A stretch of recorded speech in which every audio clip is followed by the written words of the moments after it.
Hey everybody, if anybody's on, when I say everybody, I mean if anybody's on, if anybody decided to come on, I didn't do a preview to this video because I don't even know if anyone's going to see this, but I'm so frustrated right now, taking my hair loose. But I was just sitting here thinking, where I'm gonna watch these videos while I'm taking my hair loose. Oh God, I probably shouldn't do that, but anyway. So I'm watching these videos and I'm seeing like so many things being exposed and so many things is happening in this new corona era. And you start to talk to people about some of the things that you're seeing, and some people are, seeing it. But the main thing that I that my thing is saving these our babies, and seeing these children being sex trafficked, um, and hearing, you know, about people that have been sex trafficked and to have gone through, what I went through as a child, just with my family members and, friends and stuff. It's like I'm watching a grown, look like he's maybe in his 50s, robust looking man, talk about how he's been sodomized and groped and all this stuff. I was like, how in the world could people do that to children and expect them to be productive in society, or even to just be like um normal normal people. I don't even know how to say normal people. I don't even know if I want to say normal people because I think that's a little bit disrespectful. But I should say um people who have conscience, conscience. Um, how could you hunt children down and you know cause them to fear for their life just to get a thrill out of that? I don't understand. What is what is it that drives you? What is it with this government that allows like all these things to take place? I don't know.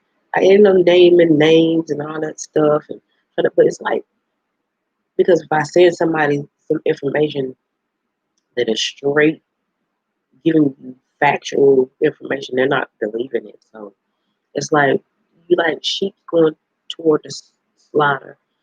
I made an analogy one time to somebody. My mom is a pastor, was a pastor. She's no longer with me. If seen any of my other videos or saw watch my video, she's a pastor and she preached. Taught a lot. She taught me a lot, and I'm so appreciative because a lot of this stuff is helping me. Get through all the stuff that's going on. So she explained a story about um, the person who minds the sheep.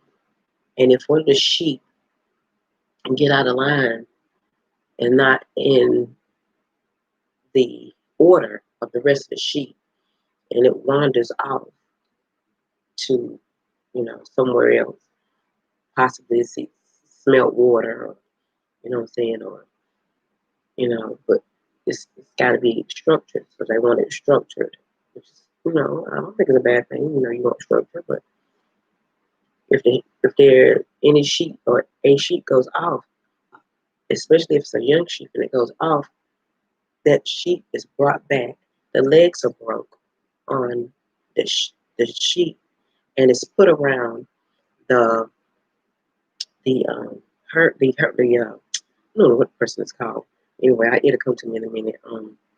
The the leader of the sheep herders, the sheep herders, they put them on the sheep herders. The sheep are put on the sheep herders' back in order for them to smell that sheep herder, to know that sheep herder is, you have to stay close to me. You have to, keep yourself close to me and so you will know that you are my sheep. You know, and but the thing that was strange to me is the breaking of the legs and putting it around the neck of the sheep herder. I don't know, to me, if that's like a symbolism of uh, punishment for what you've done. You go off, so now I have to break your legs and carry you on my back because you're a burden to me. You had me to go off to, to try to retrieve you. I had to leave all my other sheep to try to make sure that you were okay. So let me make sure you really okay. And I break your legs and put you around my back. But is that not, what we keep doing to each other? You know, this, this trafficking is very well known. Yeah, it's very well known. People know about this trafficking, and it's not like it's hidden anymore. And with the people that's involved, that is it hopeless for these people? For these young people, is it hopeless for them that they won't be able to experience? Whole life is just going to be how we're going to function.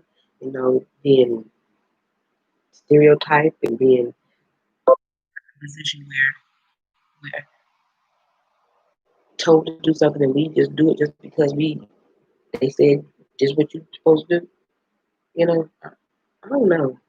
All I know is I don't want my son and my daughter, my grandchildren, to grow up in a world where um, people can just be grabbed up and nothing happens to the people who have grabbed you up. They can just leave the country and they can just declare, other domains, and we just take it for what it is because there's nobody's really. If you start talking about it, they don't want to talk about it. I don't want to talk about that. I want to talk about something good, something positive. Really, because it's not affecting you. Because it's not affecting you, you don't care. You don't care because it don't affect you. When it don't affect you, it's like I'm like looking, just waiting to see when are these babies going to get the privilege to be able to just be kids. When are they?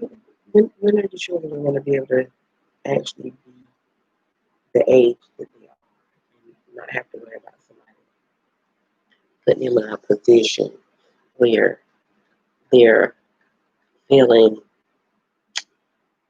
afraid or feeling they have to lie about stuff or feeling like they have to be deceitful, feeling like they can communicate with their family members properly to tell them something's happening to me. I don't know what it is, or something's happening to me, and I can't figure. It's getting stupid for people to read this. I don't want to talk about that right now. I don't know how many people around the world on the 7th of this month was mailed a stimulus check, but I'm a praying person. And I'm on to say this because I can't. My page ain't nobody looking, but possibly one person that might be me. And stay over here under the, but I pray real hard, but I ask real soft for certain things that I need from my source, and I get it.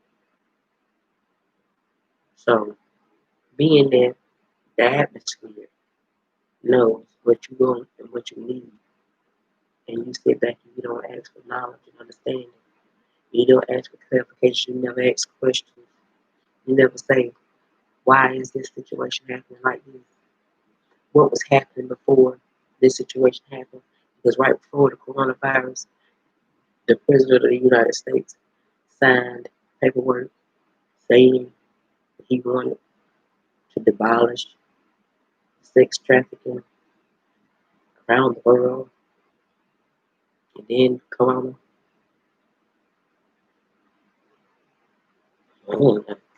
Question? You ever ask them? I do. When I was teaching Sunday school, I had no choice but to ask questions. I was teaching. When I was teaching, I was learning. And I would tell my my my loving favorite church members that I was teaching every Sunday, I would tell them we learning together. And the way we get this perspective is going to be righteous. It's not going to be unrighteous because we thirsty for knowledge. We want to know why this situation happened this way. So as a child, I always understood this stuff ain't right. If anytime you tell me this universe started with two people and they children had children, but they ain't nothing but two people, I automatically know that's a fantasy because we dealing in reality. That can't happen. Can't happen. But I feel the rant coming on. I'm so tired. People out here being sheeple. It's not necessary. Be yourself and enjoy yourself that you be. My daughter had a birthday party. Sweet 16. Beautiful birthday party. But she almost didn't make it to her own party. Somebody had to come pick her up because neglecting your family will cause you to neglect everything around you and will make you be unhappy, cause you to be unhappy. I refuse to be unhappy. I wasn't raised like that. And all I need to talk about my mother. My mother didn't raise me to be happy. She raised me to be unhappy and to be sad. But God didn't raise me like that. God didn't bring me into this world to be unhappy and accepting everything that just because people say it's supposed to happen. Because if that was the case, then the person that they depicted Jesus Christ would have jumped off that daggone that mountaintop. He would have jumped off that mountaintop if he had to deal with this shit here. But this ain't living. Wearing a mask 24/7 in your car. Ain't nobody in there but you, and you got a mask on because it's state mandated that you need to wear a mask. For what? I was just talking to my cousin on the phone telling her an experience that I had with the TB skin test, not even having to take one to work at the hospital as a fitness instructor. All I needed was a piece of paper saying that I've been there, and that's all I had to give back to them. And they was looking at me like I was crazy. Why you don't have to have one?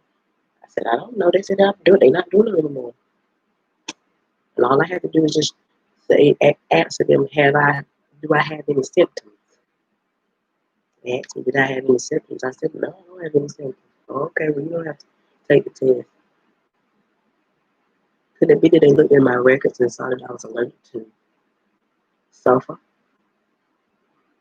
Because half of the African American people that obtain life on this earth are allergic to sulfur. It's poison to us. But we keep intaking it in our body and thinking it's good because guess what sulfur has in it too. We dealing with the cyanide. You wanna know why? The heart rate fluctuates when you try to eat right, eat healthy. It starts at home. We not around here living our life like it's golden. We're supposed to be living our life like it's green. Everything we supposed to be eating should be green. We're not carnivores. We're not meat eaters. That's why we have no freaking teeth in our mouth. Half of us black people, because we're not supposed to be eating all that mess, riding on that sugar. And I don't have no. I grew up with all that stuff. I know it. My grandmother was living. I kept telling her, Grandma, no, don't take that insulin. It's not good for you. Eat right, Grandma. Grandma, stop using that powder. That's just too much stuff. It's drying you out. I'm a child. My grandma died when I was 13 years old, 12 or 13 years old. This kind of stuff I used to say to my grandma. My boyfriend said I'm the key. I ain't unlocked nothing but something inside of me. I'm a key. I'm a key to myself. I'm gonna stay true to me. I don't give a care what nobody say or do. So if nobody don't like how I talk when I'm having a conversation with them, I'm gonna talk about these babies. I'm gonna talk about my life. I'm gonna talk about love, and I'm gonna talk about happiness. But that's what I'm gonna do. I done spent too many days being sad, sitting on my little porch, crying my eyeballs out. Didn't even know why I was crying. But now I know that I was crying at tears of the people who needed to hear the things that I'm saying right now. So I don't have to cry no more because I know what's going on. I watched my sister, my biological sister, tear me down on her Facebook because she's so torn and hurt by the fact that I'm just existing. But whenever she needed me, I was there for her. Gave her a car, gave her money, supplied her with the with the medication that she needed to keep going.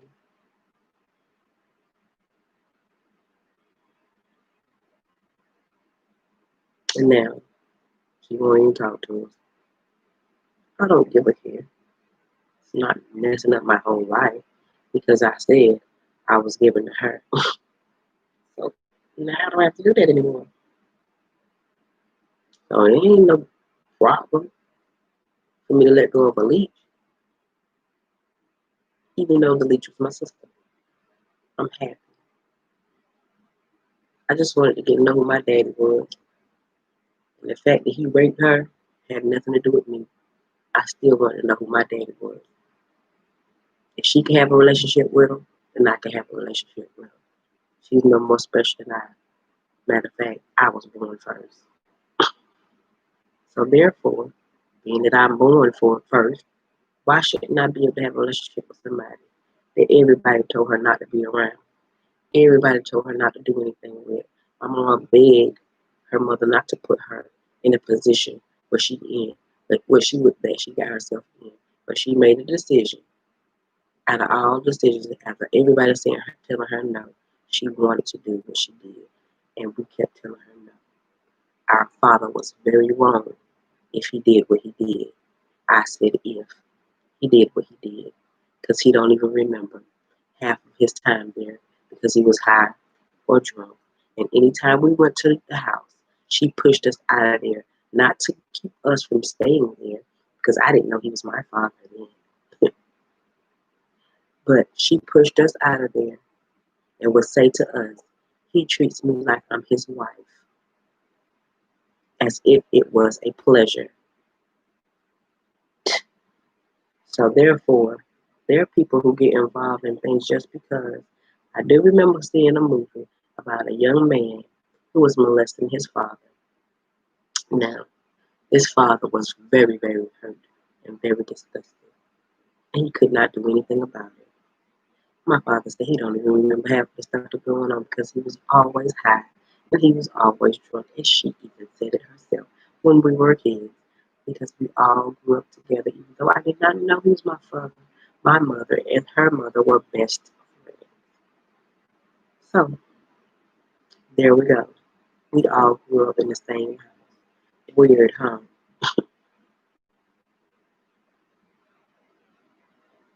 So when I say sex thing has really been something that's from the beginning of time a problem, it's ruining our world. And it's just crazy how a ticker in your underwear will cause you to want to be so sinister. The thought of being with children should be disgusting. I even dated someone who was a sex offender and do it. Not because I didn't date him because I felt like he was sex. I dated him because I had that mentality at the time. And it wasn't long ago. But I wake up from the dream And the reality is, I needed that to wake me up. I needed that to wake me up. We don't get woke enough. We are sleeping all the time. I need the rest. To do what? Why do you need to rest so much?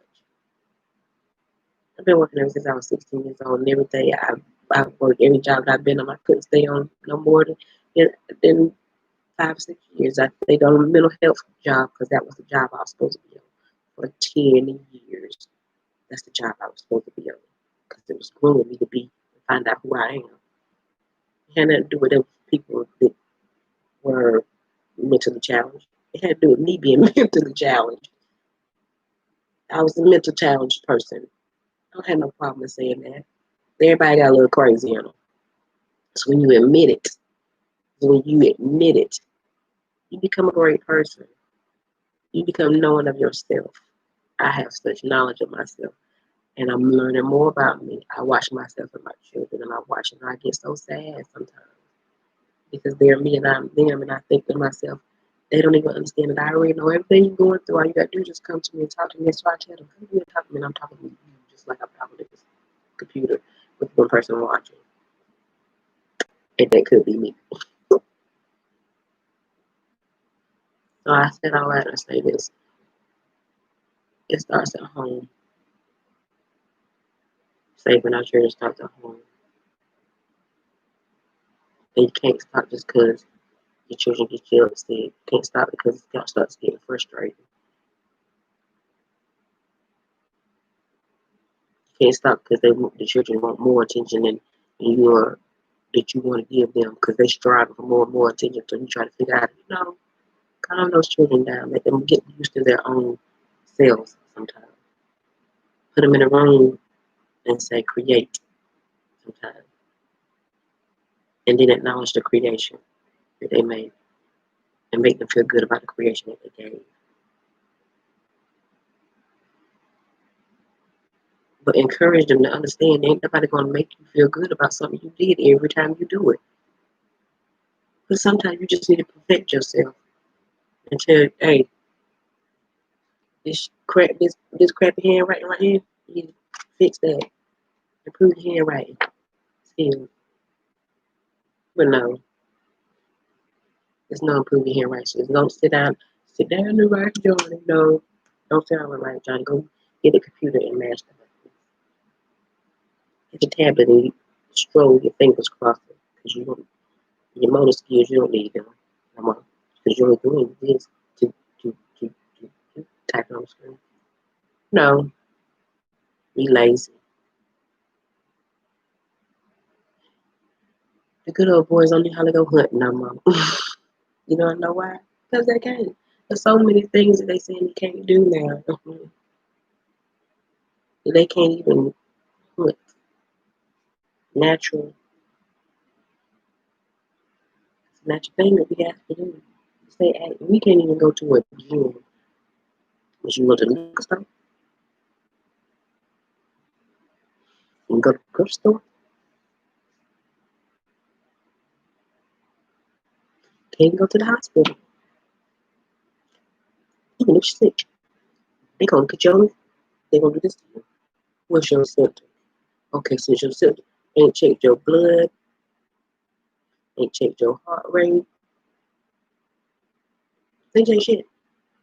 They gonna talk to you on television and diagnose you through a screen. I know a man who used to could look in your eyeballs and tell you what you've been doing and what you have in your system. I know a man that used to do that. He could tell you if your liver was good, your kidney was good, your heart was.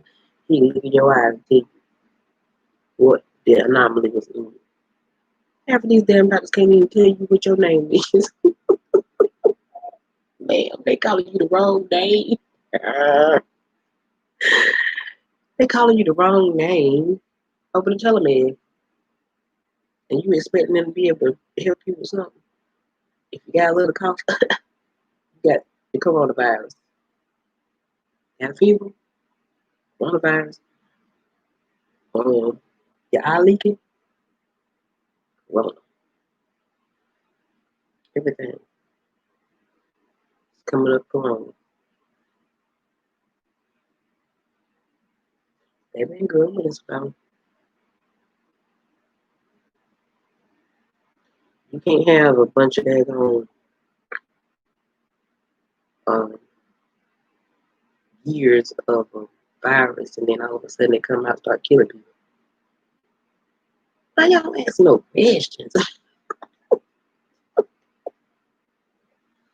They don't ask no questions. You say, okay, the governor say we got to wear a mask. You know you elected that governor. You know y'all cast the ballot to vote for that governor, right? You want to tell you got to do this.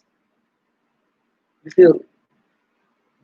Do you know that during this time there's so many kids that's been sex trafficking with tape over their mouth and a mask? That's why Trump was saying the kids don't have to wear a mask. They're trying to save them. Anybody ever noticed or looked at Trump's son? And I'm not being disrespectful at all because anybody look at his little boy, he remind me of my own son. That's the only reason why I'm saying it. Because it ain't no disrespect. You just think why he gonna fight for these kids so much? Because child. Look at his son. He's special needs. My son has the same ADHD issues too. Stares off in space sometimes. Get complacent. Scatterbrain sometimes. He's mild. He's doing good. That baby is doing very well. You can tell he got struck. Ain't nobody playing with his emotions.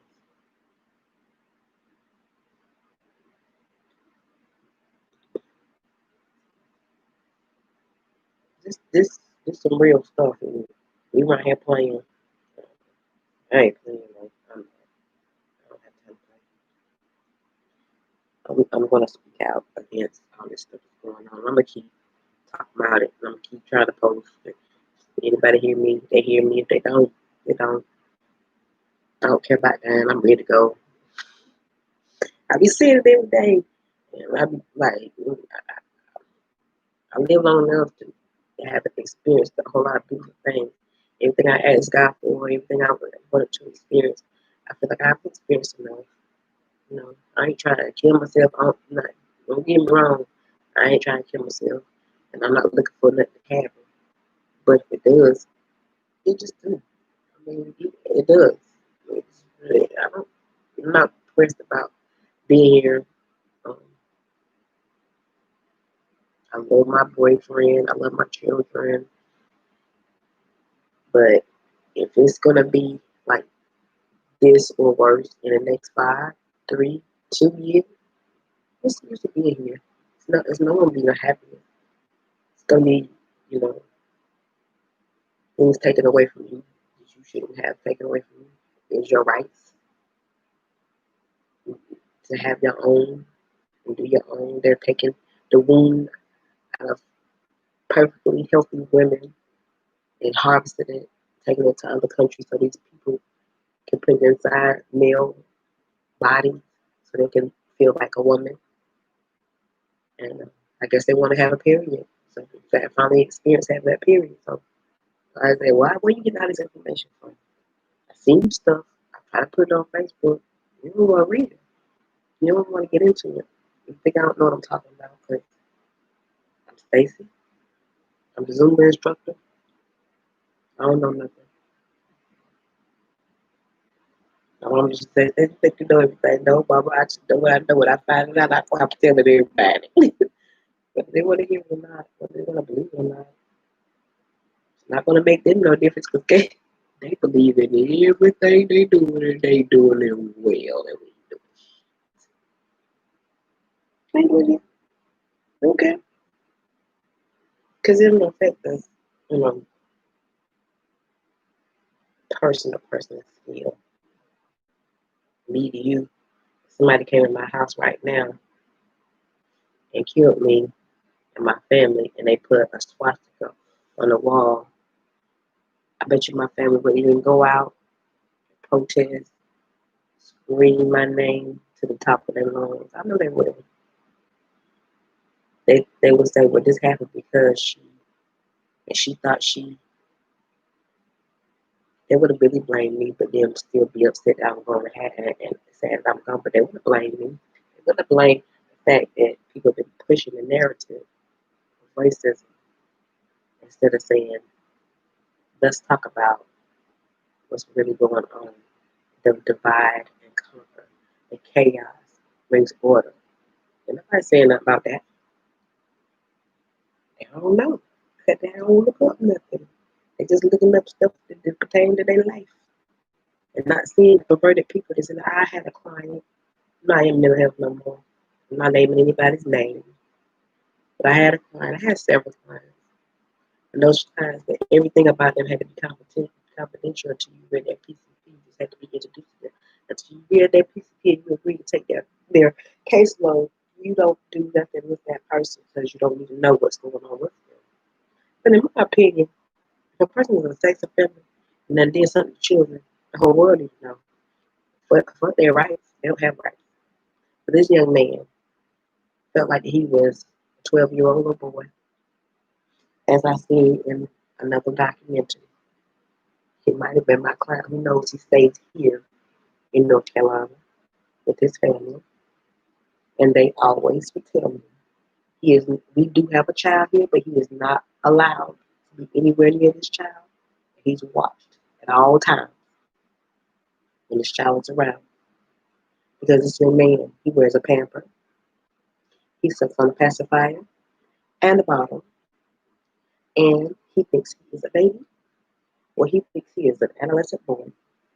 He thinks it is okay that he have sex or fondle or put his hands on a child. And he told me this. He said he fights his urges all the time.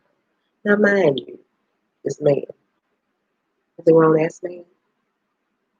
He is in his late 50s, might be 60s now, or I should say early 50s,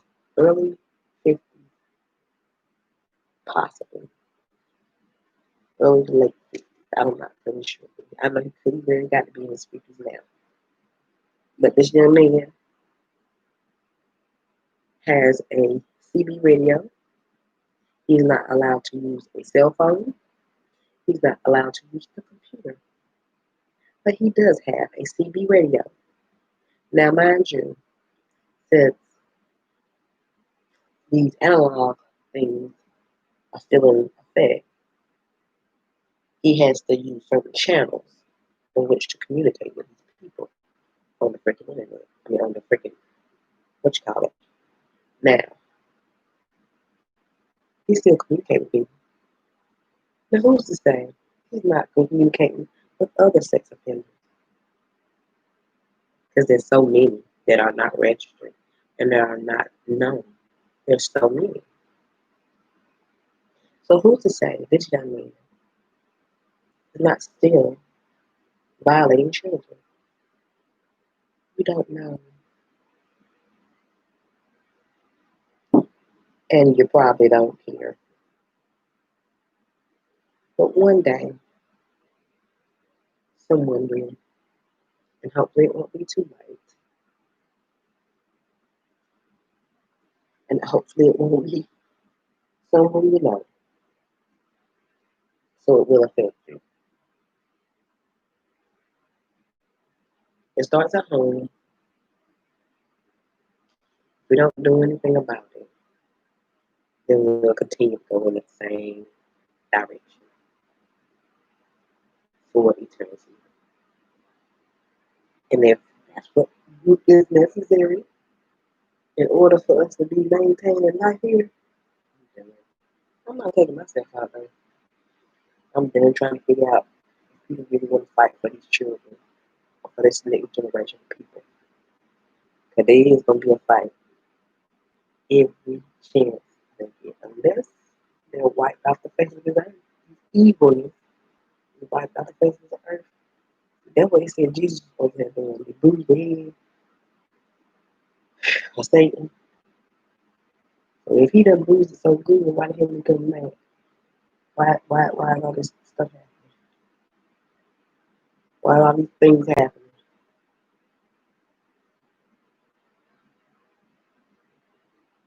He just gives us a good job. Way at it. See, that's another thing people have a hard time with.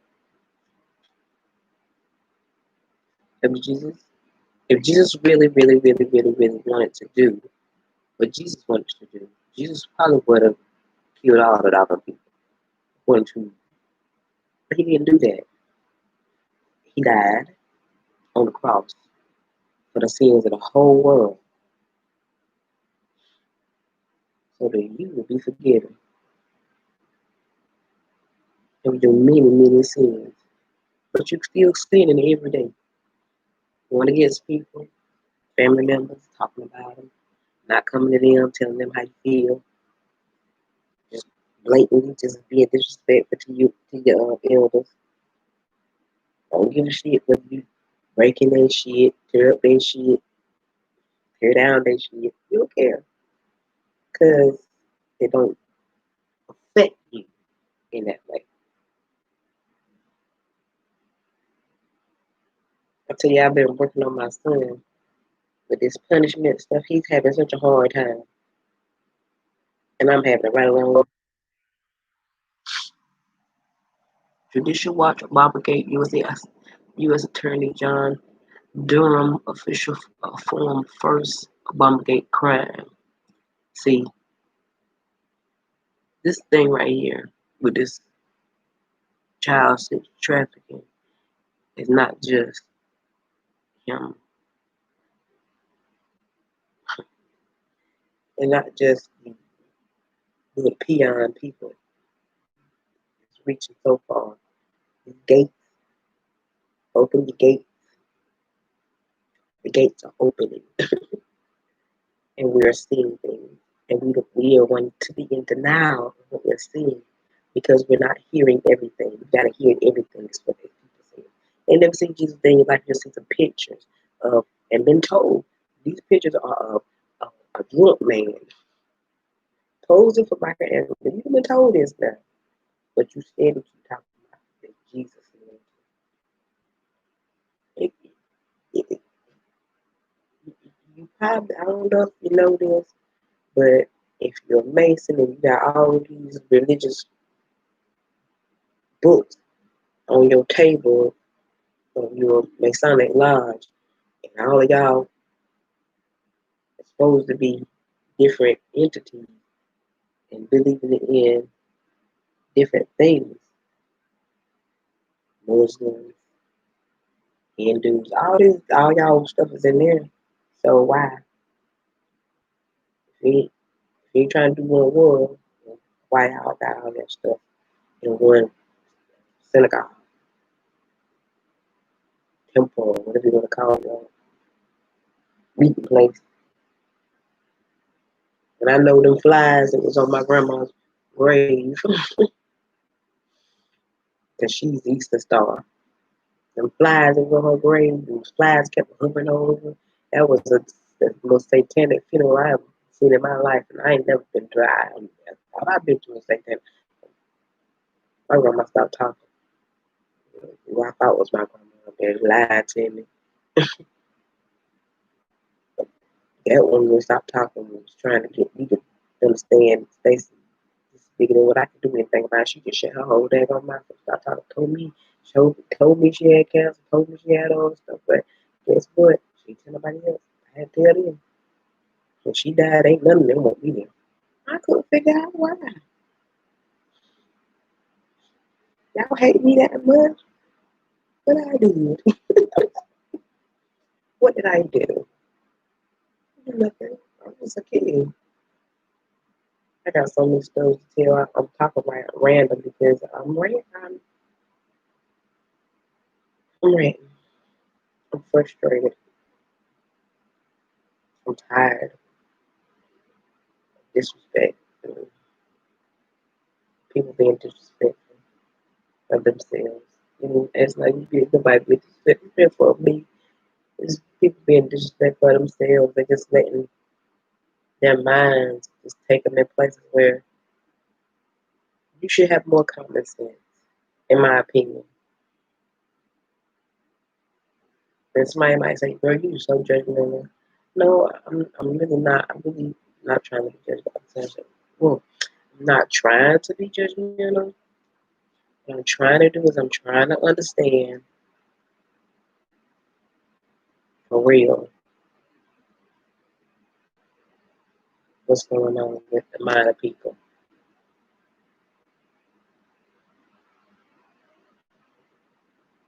I know people like they they feel self. I want to do. I want to have things for myself, and I do too. But in doing things for yourself, you have to do for yourself and not think that people are supposed to do for you.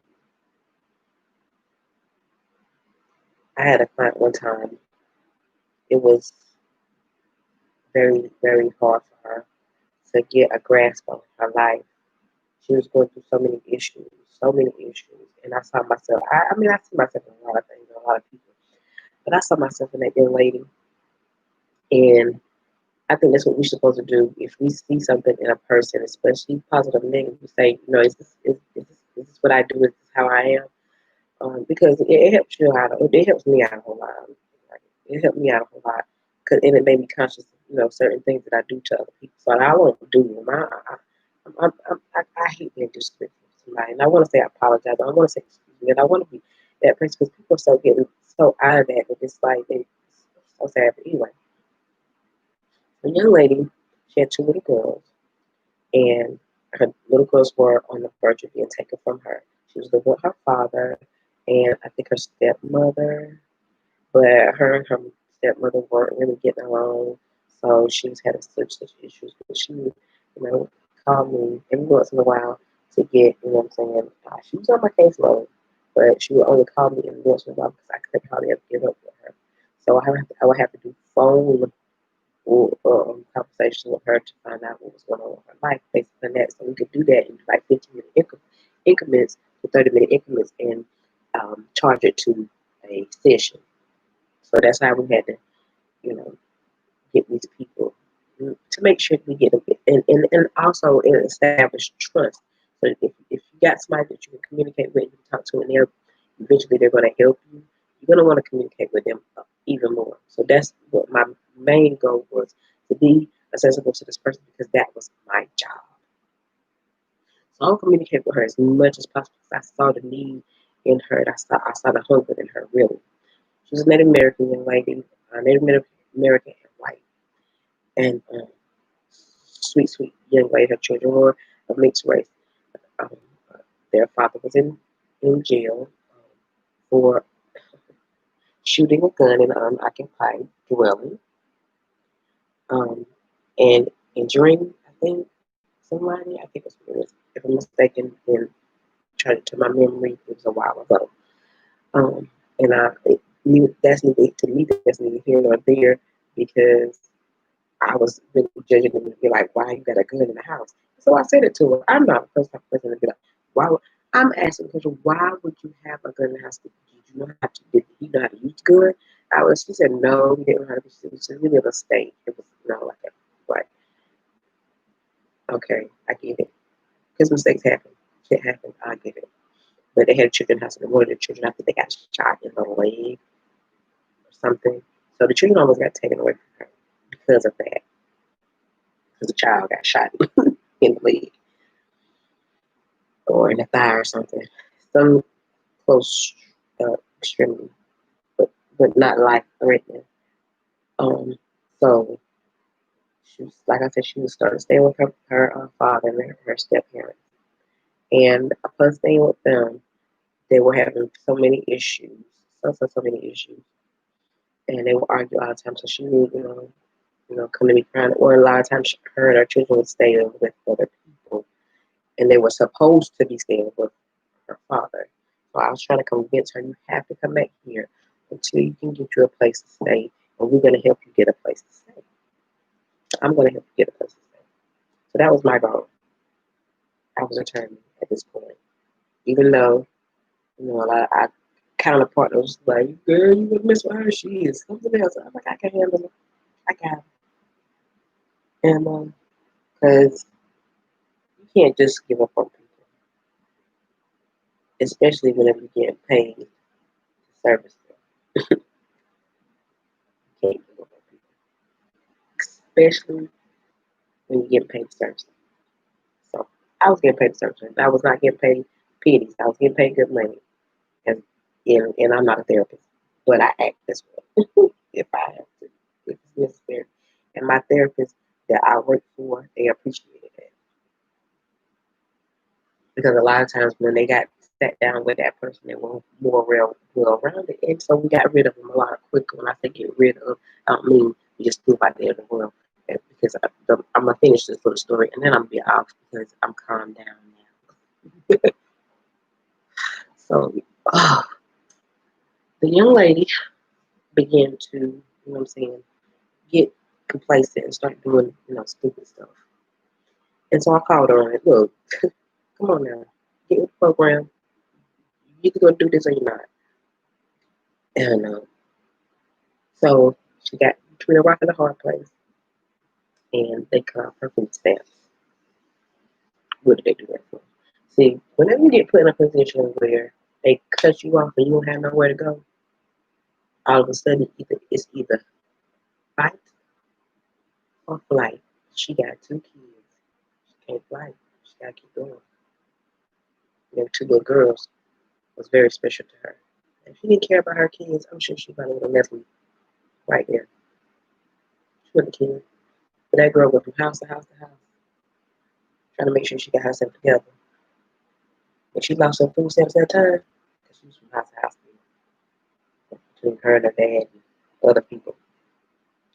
So she called me. She said, "Miss Daisy, I was having a hard time.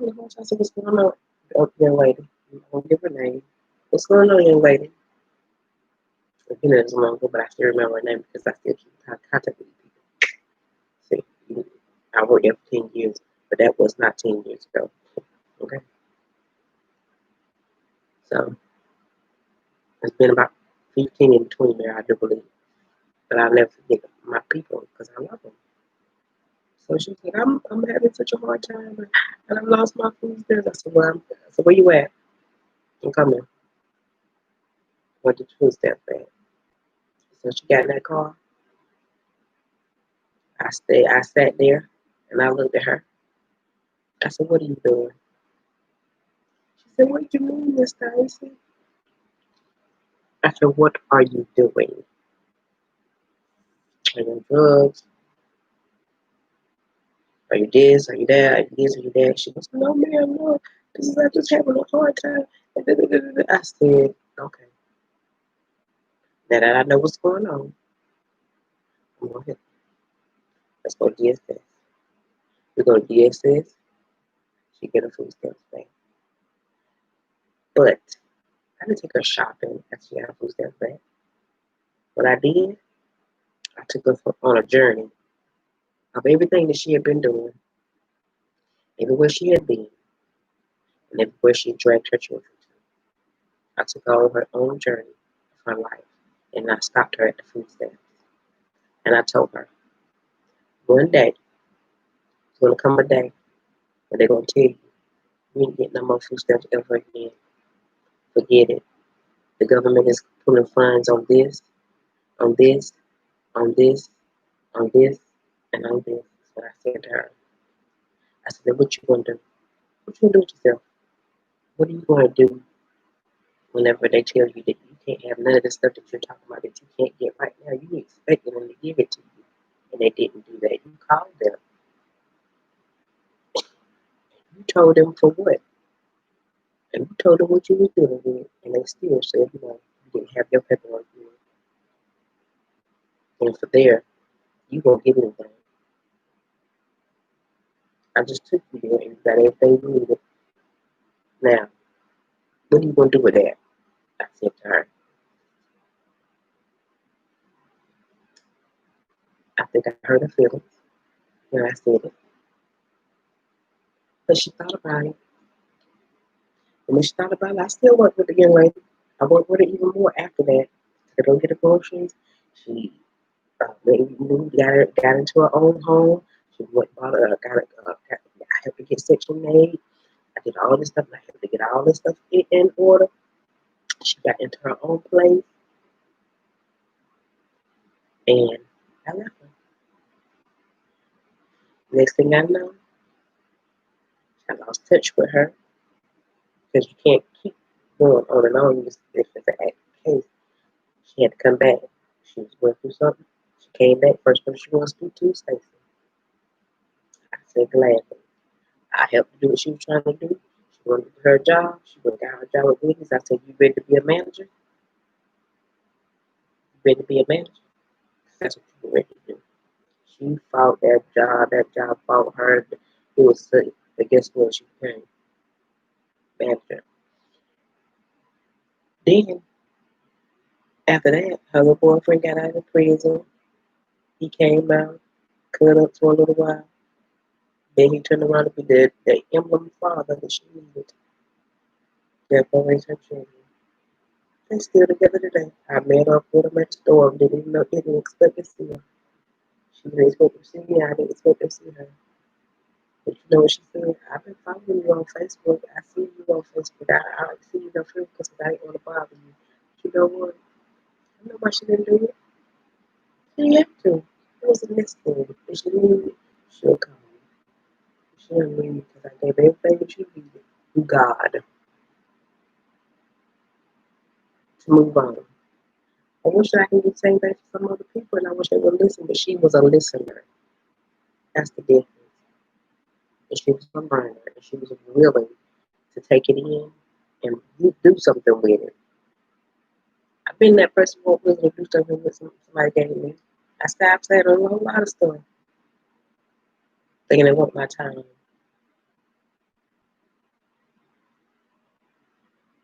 But that young lady didn't sit on that information that I gave her.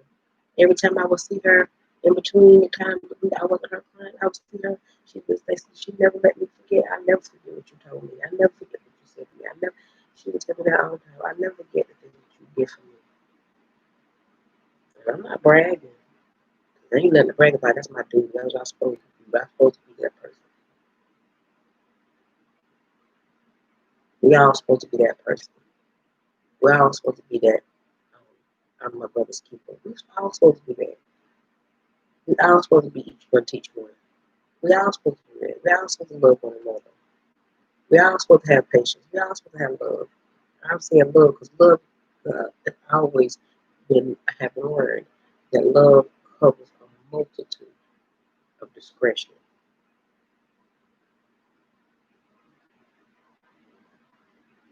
Some people say sin. What is sin? A made up word that causes people to be in bondage.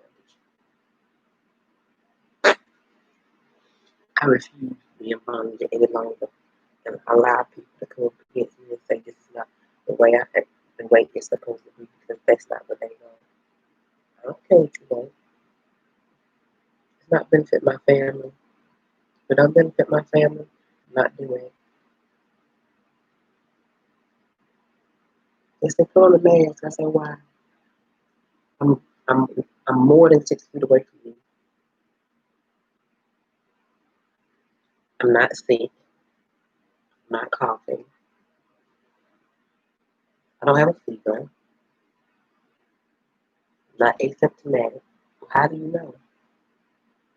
I know my body. No, I know my body because I know what I put in. So if I put in anything that is gonna make me sick, like dairy, I know I have to detox my body. Get that crap out of me. Pull that crap out of me so I go my greens and I eat the greens, get my chlorophyll all in me. And I drink the juice from the chlorophyll, water. Mm-hmm. food.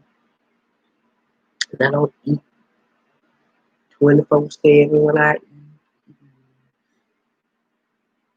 I don't get up and feel like I got to have some breakfast because I got to take my medicine because I don't take shit. I don't take medicine. I got my tooth pulled. I took medicine for a couple days just to get through that pain. God, that's a pain out there. That's my whole life. So, yes, there's still some of that pain medication. I use all of it. So if I ever get my tooth pulled again, I don't have to go. I can tell them, don't give me this. I already have pain medicine. Because I probably have to get another damn tooth pulled considering I done will be meat out my life. All this sugary food, preservatives with sugar, so much sugar in it, rotting our teeth out. But you need teeth to be greens.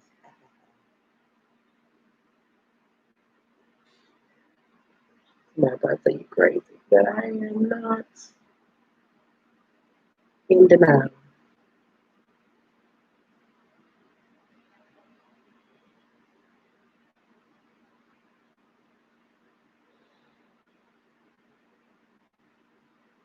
I'm going to end this video. I'm going to finish taking this my hair, and hopefully it will be looking better than it does right now. Because it's time for this needs to come out. I might do it myself, and again, I might get a hairdresser to do it for me. I don't know. I made up my mind. Since my president sent me some money.